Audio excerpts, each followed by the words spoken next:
On the night Daniel Carter walked out, it was raining so hard the city looked blurred at the edges. Not romantic rain, not cinematic rain, the kind that soaked through walls and bones.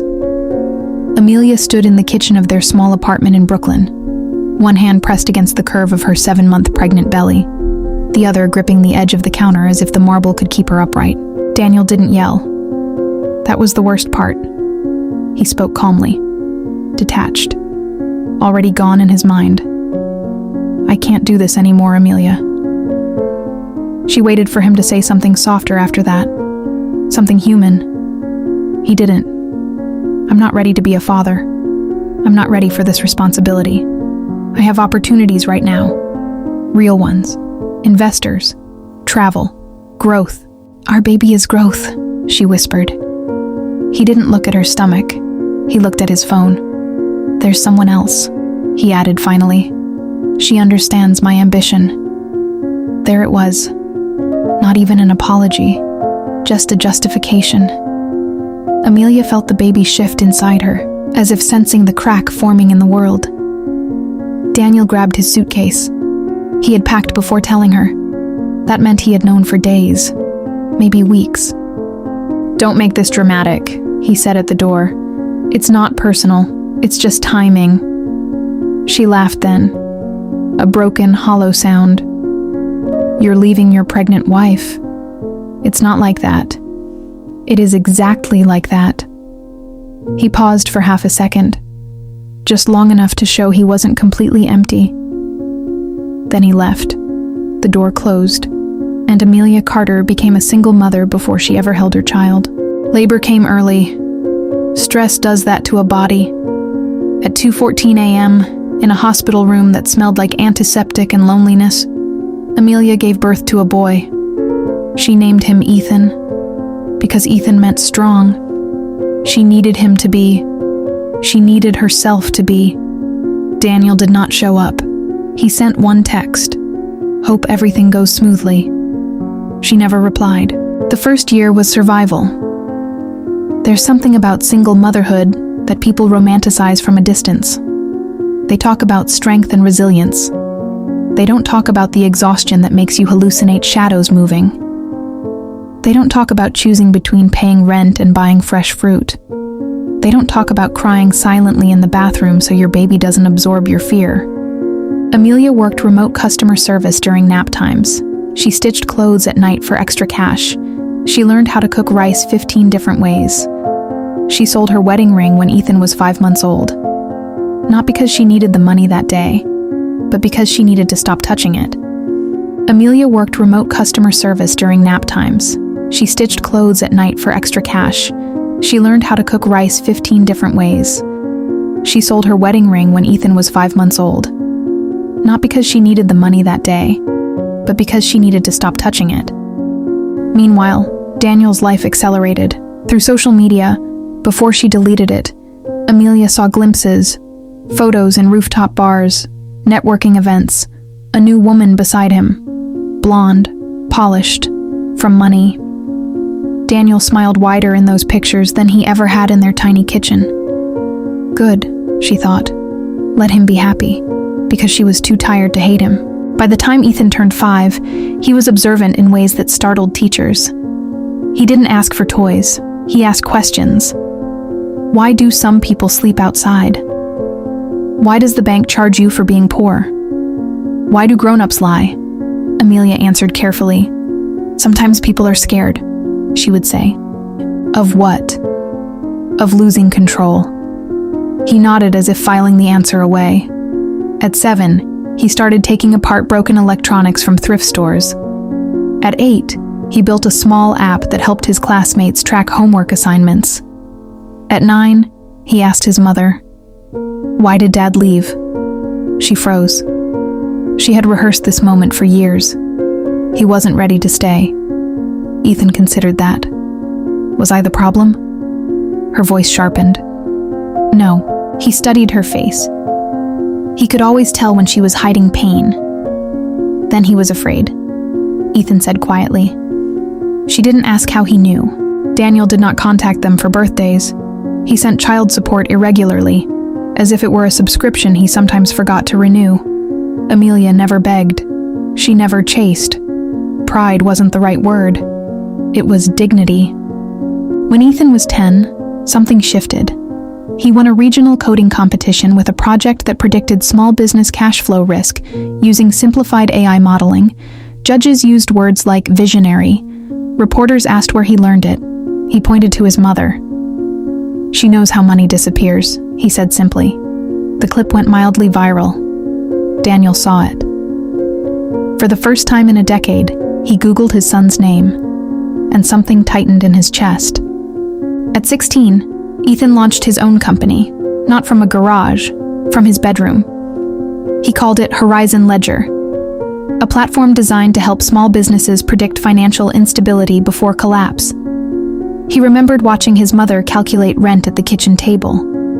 He remembered the way she stared at numbers like they were enemies. He wanted to build something that turned numbers into warning signs instead of weapons. Investors noticed. By 18, Horizon Ledger had secured serious funding. By 19, it had offices in Manhattan. Amelia walked through those glass doors the first day like she was trespassing in someone else's dream. Ethan handed her a keycard.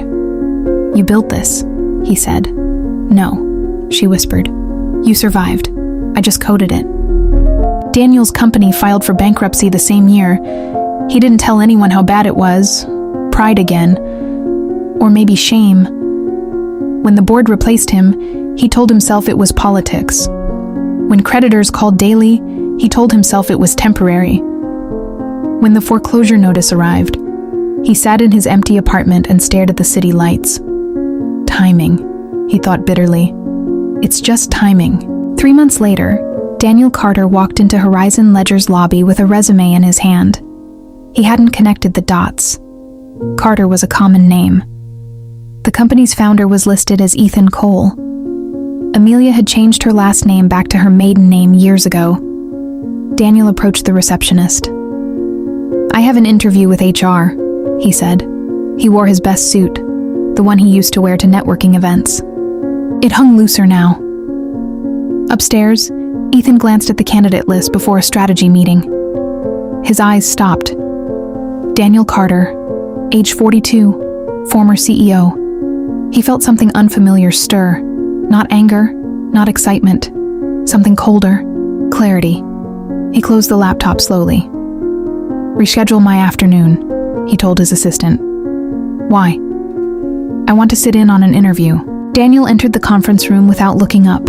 He extended his hand automatically. Daniel Carter. The hand that met his was steady. "You can call me Ethan." Daniel looked up. The air left his lungs. The boy from viral clips was now a man. Sharp suit, focused eyes, and Amelia's expression carved into his features. For a full 5 seconds, no one spoke. Daniel's mind tried to deny what it already knew. "It's you." "Yes." Silence stretched. Daniel forced a laugh. "Well, this is unexpected." Ethan gestured to the chair. "Please, sit." Professional, controlled. Daniel sat. "I didn't realize," Daniel began. "I know," Ethan said calmly. HR shifted awkwardly. Ethan dismissed them with a glance. Alone now. Just father and son. Separated by 10 years, and a door that once closed. Daniel cleared his throat. "I followed some of your work. Impressive." "Have you?" Ethan asked. The question wasn't sarcastic. It was surgical. Daniel felt heat crawl up his neck. "I should have reached out more. That would have required trying." The words weren't raised. They were precise. Daniel inhaled. "I made mistakes." "Yes. I was young." "You were 32. The clock on the wall ticked loudly. Daniel looked at his son. Not a boy anymore. A man who built what he himself had failed to protect. "I can explain." Ethan leaned back. "I'm not here for explanations." Daniel's voice dropped. "Then why am I here?" Ethan's gaze didn't waver. "Because we are hiring a financial risk analyst." The irony was not lost on either of them. Daniel swallowed. "You're offering me the job?" "I'm offering you an interview." Daniel searched his son's face for cruelty. He found none. That hurt more. "Do you hate me?" Daniel asked quietly. Ethan considered. "No." "Why not?" "Because hate is expensive." Daniel's eyes flickered. "Your mother taught you that?" "Yes." A pause. "Is she here?" Ethan stood. "Wait here." Amelia was reviewing quarterly impact reports when Ethan knocked gently. She looked up. There was something in his face she hadn't seen before. "He's here," Ethan said. Her heart skipped, then steadied. "Who?" "You know who." For a moment, 10 years collapsed into rain against a kitchen window. She stood slowly. "I don't need to see him," she said. "You don't," Ethan agreed. "But I think he needs to see you." She searched her son's expression. "You're not doing this for revenge?" "No." "Then why?" Ethan smiled faintly. "Because closure is cheaper than bitterness." She exhaled. "Okay." When Amelia walked into the conference room, Daniel stood instinctively. The last time he saw her, she was pregnant and trembling. Now she moved like someone who had rebuilt herself from ash. No jewelry, no anger, just quiet power. "Hello, Daniel." Her voice didn't shake. He couldn't find his. "You look," he began. "Different," she offered. "Strong. I always was." He nodded slowly. "I see that now." Silence, but not hostile. Just heavy with history. Daniel's voice cracked slightly. "I thought leaving would make my life bigger." "And did it?" she asked gently. He looked around the glass-walled room overlooking Manhattan. "No." Ethan remained standing near the window. "Witness, not child." Daniel inhaled. "I don't deserve forgiveness." Amelia tilted her head. "Forgiveness isn't a reward." He blinked. "It's a release." The words settled. Ethan stepped forward. "We have a position open. It's not executive. It's structured, accountable." Daniel nodded. "I understand." "If you work here," Ethan added, "you work under policy, not history." Daniel managed a small, broken smile. "Fair." He hesitated. "Why would you hire me?" Ethan's answer came without hesitation. "Because I refuse to become the kind of man who runs from difficult decisions." The room went quiet again. Daniel felt something inside him finally collapse. Not in humiliation, in recognition. "I'll take the job," he said softly. And so Daniel Carter began working for the company his son built to prevent the kind of collapse he himself embodied. He arrived early. He left late. He never mentioned the past to colleagues. But every Friday, he passed Amelia in the hallway. They would nod, sometimes exchange a sentence. Never about regret, never about blame, just weather, markets, growth. Healing doesn't announce itself. It accumulates quietly. One evening, months later, Daniel stayed behind reviewing risk projections. Ethan entered the office carrying 2 coffees. He placed one on the desk. Daniel looked surprised. "Thank you." They sat in silence for a moment. "I was afraid," Daniel admitted suddenly. "Of what?" Ethan asked. "Of not being enough." Ethan stirred his coffee slowly. "And leaving made you enough?" Daniel shook his head. "No." Another silence. "I can't change what I did," Daniel said. "I know. But I'm here now." Ethan nodded once. "That's a start. Not forgiveness, not absolution. Just truth." Years earlier, a man walked out in the rain believing responsibility would shrink him. Now he understood. It wasn't responsibility that makes a man small. It's fear. And fear had cost him a decade. But not everything. Because the child he abandoned did not grow into hatred. He grew into strength. And the woman he left did not collapse. She built, and this time, no one would mistake her survival for weakness again. Daniel's first month was quiet humiliation wrapped in discipline. No one in the office knew the full story. They only knew he had once been a CEO. Now, he sat in a glass cubicle with analysts 10 years younger than him. He took notes. He asked permission. He learned the system his son had built. The first week, he made a mistake in a projection model. A simple oversight. Something he would have blamed on an assistant years ago. Ethan corrected it in a meeting, not harshly, not softly, professionally. Daniel felt the sting, but he didn't defend himself. He nodded, understood, and stayed late fixing it. For the first time in his life, Daniel wasn't protecting his ego. He was protecting an opportunity. Amelia watched from a distance. She didn't interfere. She didn't request special treatment. She didn't avoid him either. Some afternoons, they ended up alone in the elevator. The first few times were suffocating. Then, gradually, they became bearable. One evening as the elevator descended, Daniel spoke quietly. "I sold your ring money." Amelia didn't look at him. "I know. I used it to pay off a credit card. I told myself I'd buy you something better." She gave a small, distant smile. "You did." He frowned slightly. "What?" "You gave me clarity." The doors opened. She walked out. He stood there a moment longer before stepping into the lobby. Meanwhile, Horizon Ledger was expanding fast. Ethan had secured contracts with mid-sized banks across 3 states. His model predicted collapse risk with frightening accuracy. Small businesses that followed Horizon's alerts survived market dips, others didn't. Journalists started calling him the young architect of stability. Ethan hated that phrase. He knew stability was fragile. He had grown up inside fragility. One afternoon, during a leadership roundtable, an investor asked casually, "Is it true your father works here?" The room shifted. Ethan didn't blink. "Yes."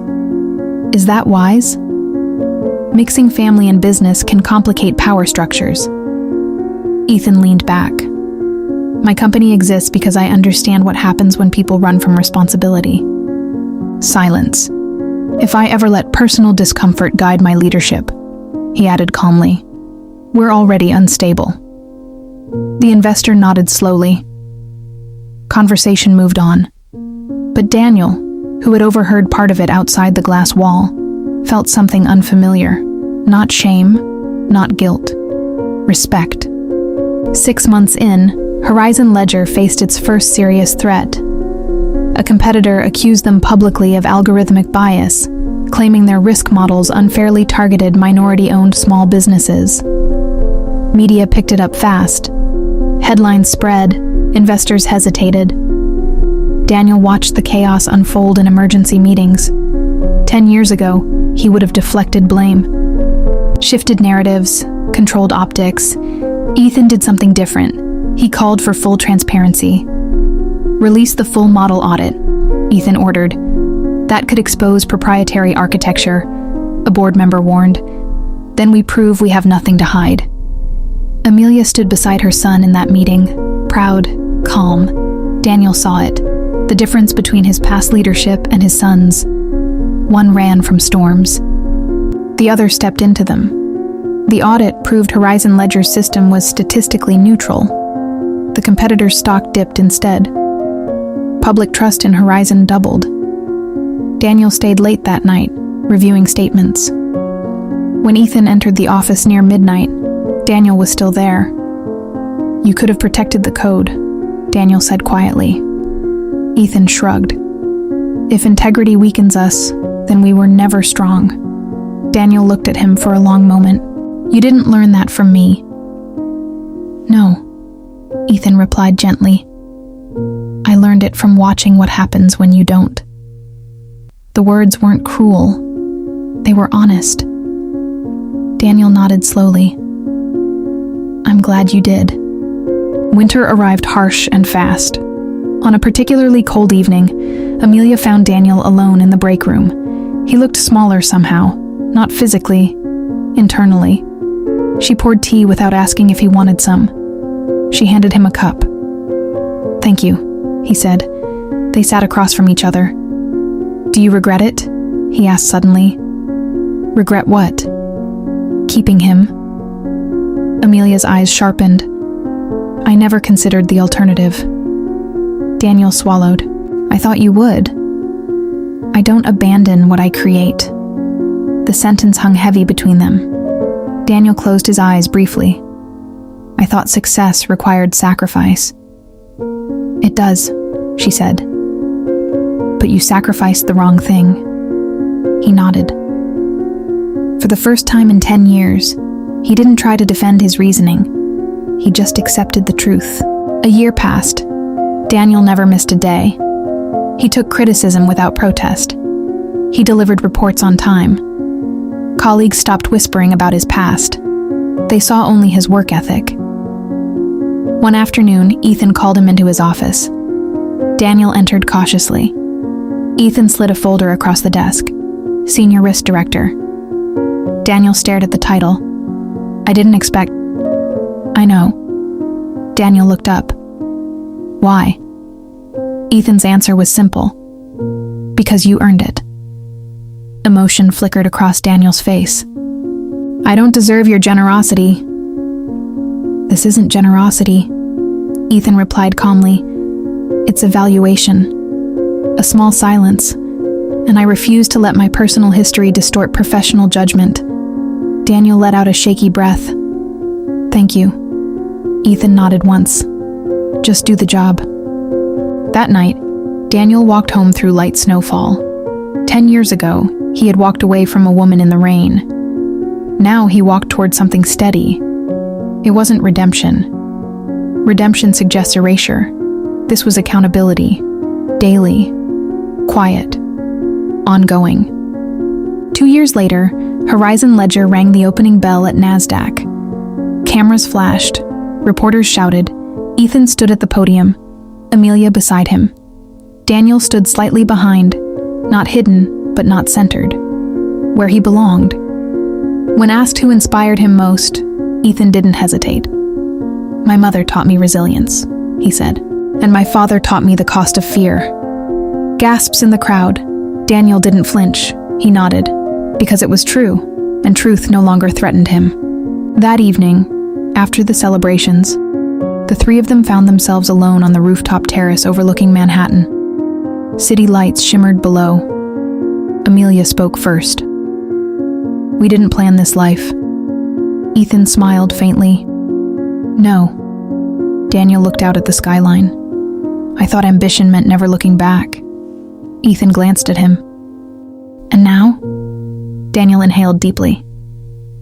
"Now I know it means standing still long enough to see what you almost destroyed." Silence, but not painful. Peaceful. Ethan stepped closer to the edge, hands in his pockets. "You left because you were afraid you wouldn't be enough." Daniel nodded. "Yes, you were right." The words landed softly. Daniel closed his eyes briefly. Then Ethan continued. "But not in the way you thought." Daniel looked at him. "You weren't enough for responsibility back then," Ethan said calmly. "But you're enough for it now." It wasn't forgiveness wrapped in emotion. It was recognition wrapped in growth. Amelia placed a hand lightly on Ethan's arm, not to stop him, just to anchor the moment. Daniel's voice was steady when he replied, "Thank you for giving me the chance to become that." Ethan met his gaze. "Don't waste it." Years ago, a man walked away from a pregnant woman believing freedom would make him powerful. He didn't understand then. Power is not found in escape. It's found in endurance, in showing up, in staying when it's inconvenient, in choosing responsibility over fear. Amelia never begged him to return. Ethan never demanded an apology. They built without him. And when he returned, not as a hero, not as a victim, but as a man willing to work, they allowed him space to grow, not because he deserved it, but because they refused to become smaller than their pain. And this time, no one would mistake their strength for survival alone. It was legacy, it was discipline, it was choice, and it was earned.